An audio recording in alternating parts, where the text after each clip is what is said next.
Neftin qiymətində yenə çalxalanma var. Donald Trump qara qızılın qiymətinin endirilməsində israrlıdır.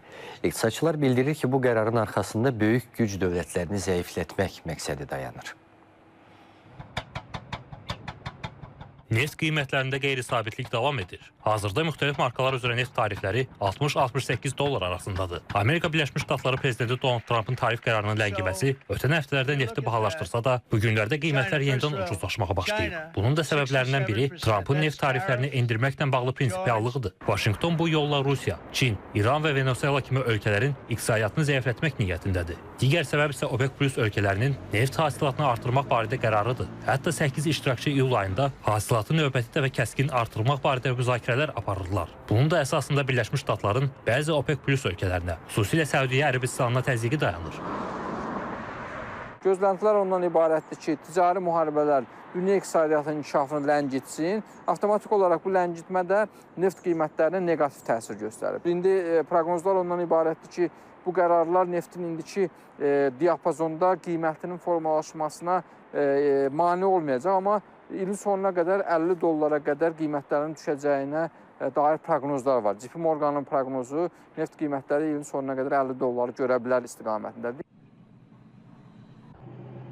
Neft qiymətlərindəki vəziyyət Azərbaycana da təsir göstərir. Hazırda Azerlight markalı neftin bir barilə olan qiyməti 66-68 dollar aralığında dəyişir. 2025-ci il dövlət büdcəsində isə neftin bir barilinin qiyməti 70 dollardan hesablanıb. Qiymətlərdə hər 1 dollarlıq dəyişiklik isə Azərbaycana illik milyonlarla dollara başa gəlir. 70 dollar neftin qiyməti götürüləndə onun yuxarı və aşağı hədləri müəyyən olunmuşdu. Hələ ki, kritik bir rəqəmə yaxınlaşmadığından dövlət büdcəsinin icrasında, gəlirlərin azalmasında, yəni büdcə gəlirlərinin azalmasında bir çətinlik yaşanmayacaq. Bu ilin birinci rübündə dövlət büdcəsinin gəlirlərində 1,5 milyard manatlıq profisit də meydana gəlmişdir. Həm profisitin olması və ikinci rübdə də bu profisitin davam etməsi, o cümlədən ilin sonuna qədər böyük bir problemlərin yaşamayacağını bir söz deməyimizə imkan yaradır. Neft qiymətlərinin 70 dollardan aşağı olması sosial xərclərə təsir göstərməyəcək. 3 milyon insanı əhatə edəcək 5-ci sosial paketə gəlincə, Dövlət Neft Fondunun büdcə transferləri 2025-ci ildə 14 milyard 481 milyon manat nəzərdə tutulub. Neft Fondunun aktivlərinin 60 milyard dollardan çox olması büdcə transferləri üçün hər hansı çətinlik yaratmır. Bu da bütün sosial layihələrin vaxtında maliyyələşdirilməsinə imkan verir.